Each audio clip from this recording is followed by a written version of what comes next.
There is a specific reason this advice keeps getting repeated. It is not because the people repeating it are wrong. It is not because they have bad intentions. It is not because the advice is false. The advice is technically accurate. It has been tested. It has been validated. It works exactly as designed. The problem is what it was designed to do. The financial advice that dominates YouTube, personal finance books, and money podcasts was not originally designed to build wealth. It was designed to prevent catastrophe. It was risk management advice, built for people on the edge of financial collapse, designed to stabilize, to protect, to stop the bleeding. And for that purpose, it is excellent. At some point, the finance content industry took that advice and repackaged it as wealth-building advice. It kept the same words, the same frameworks, the same rules. It changed only one thing, the label. And that relabeling is what is keeping you broke. Not because you are following bad advice, because you are following advice optimized for the wrong objective. Risk management and wealth building are not two versions of the same strategy. They are competing strategies. Optimizing for one actively works against the other. And when you spend years following advice that was designed to minimize risk while believing it is designed to build wealth, you get the outcome most people get: stable, protected, and financially stuck. This video breaks down exactly where the relabeling happened and what the advice was actually designed to do. Part 1. Build your emergency fund first, and the compound interest years it quietly consumed. This is the most universally repeated piece of financial advice in personal finance. Before you invest, before you pay off debt aggressively, before you do anything else, build a 3 to 6 month emergency fund. The logic is sound. An emergency fund prevents a job loss or an unexpected expense from becoming a debt spiral. It provides a buffer that keeps small disruptions from becoming large ones. As risk management advice, it is close to perfect. But here is what the advice does not tell you. Compound interest is not linear, it is exponential, and the exponent is time. The most valuable years in a compounding sequence are not the middle years or the late years, they are the first years. The earliest dollars invested have the longest time to compound. Remove them from the sequence and you do not lose a proportional amount of growth. You lose a disproportionately large amount, because those early dollars were the ones that would have compounded the longest. A 22-year-old who spends 2 years building an emergency fund before beginning to invest has not lost 2 years. They have lost the 2 most valuable compounding years of their entire investing life. The dollars they would have invested at 22 and 23, the dollars with 43 and 44 years to compound, those dollars never entered the sequence. The math is not subtle. $1 invested at 22 at a 7% annual return becomes $19.86 by age 65. $1 invested at 24 becomes $17.24. The 2-year delay costs $2.62 per dollar on every dollar that would have been invested during those 2 years. Across a realistic investment amount, the compounding cost of the delay runs into the tens of thousands. The emergency fund advice was designed to protect people who have no buffer from financial collapse. That protection is real and valuable, but it was repackaged as the first step in wealth building, and for wealth building, the first step that produces the largest long-term outcome is always starting the compounding sequence as early as possible. Risk management and wealth building gave the same advice different names. The names were wrong. Part 2. Pay off all debt before investing, and the mathematical arbitrage it prevented. This advice comes from a place of genuine concern. Debt feels dangerous.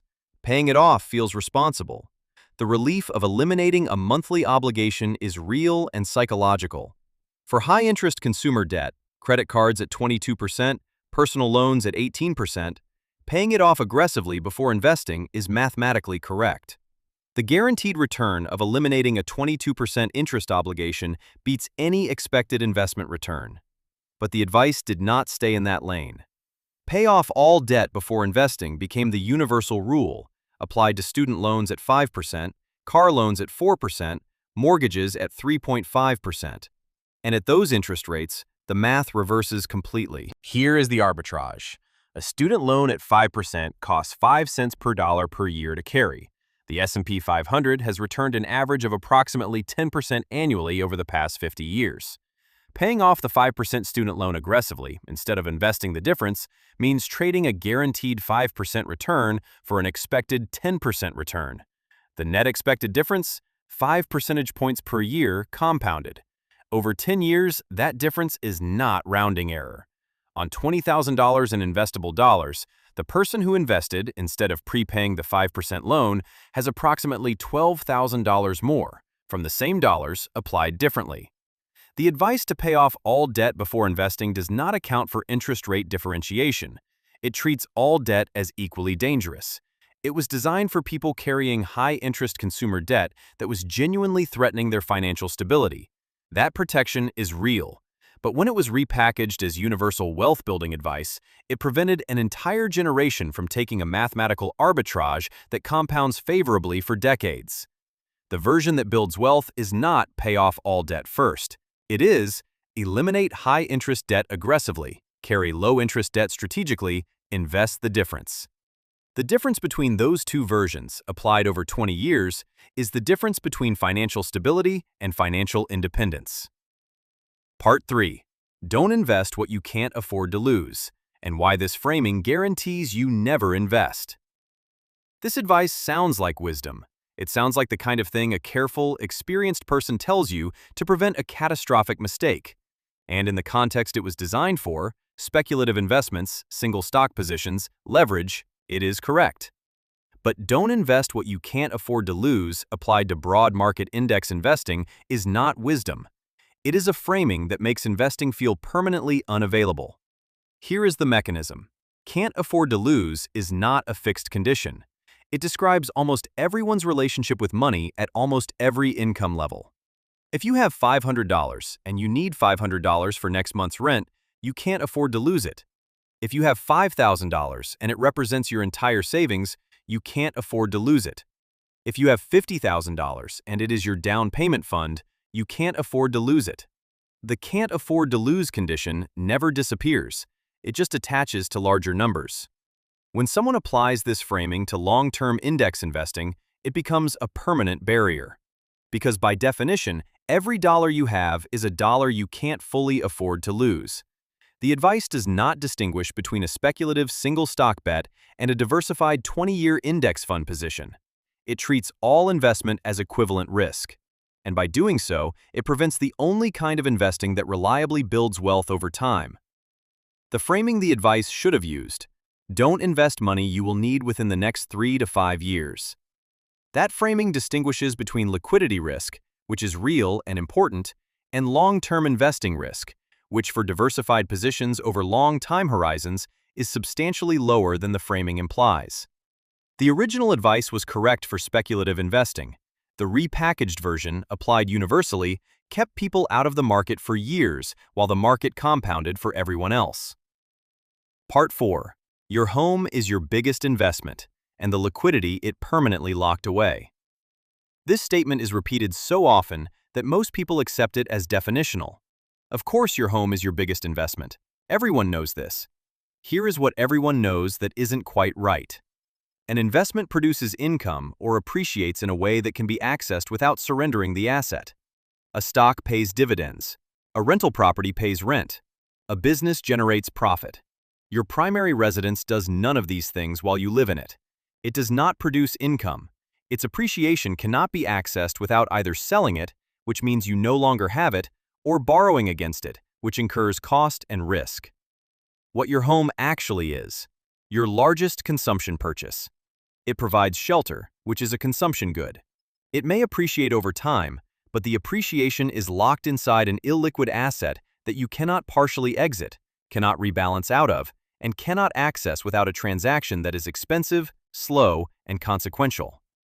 The advice, your home is your biggest investment, caused an entire generation to direct the largest concentration of their net worth into an illiquid, non-income producing asset, and to feel financially responsible for doing so. The families who actually build multi-generational wealth treat their primary residence as a consumption expense and direct surplus capital toward income-producing assets.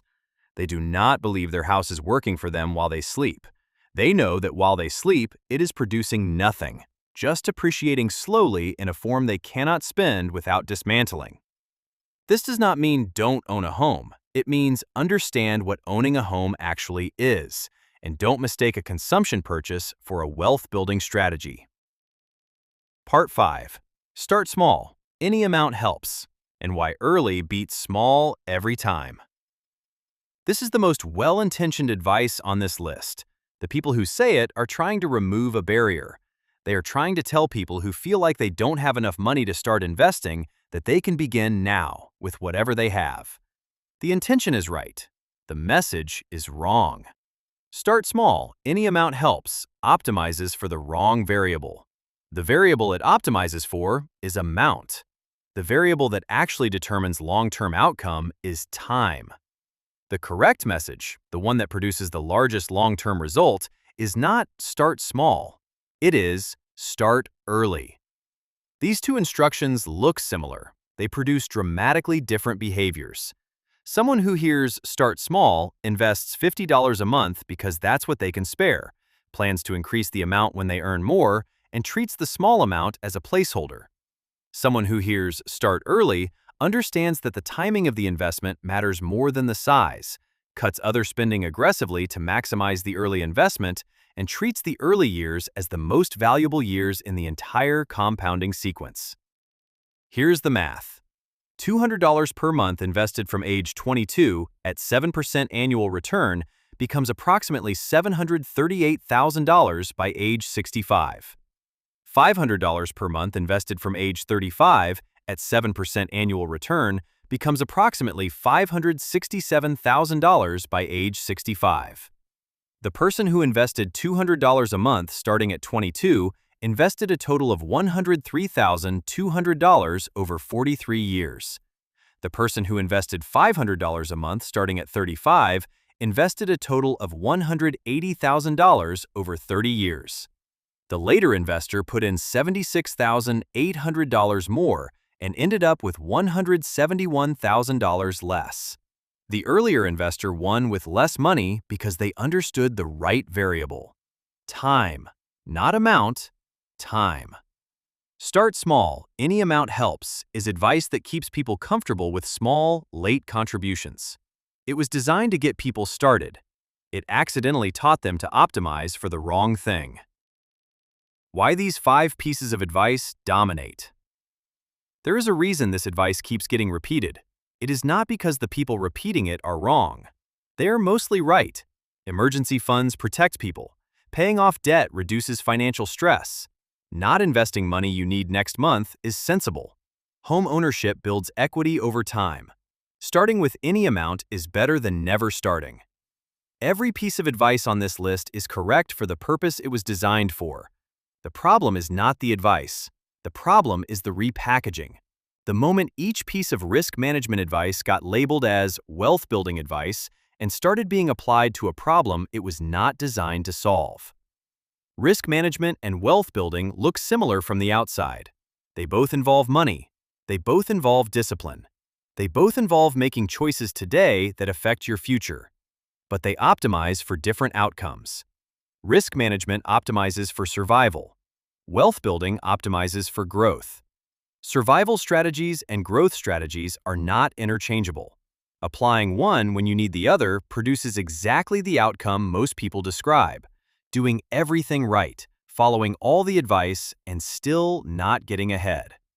The advice you have been following is not keeping you broke because it is wrong. It is keeping you broke because it was designed to do something else.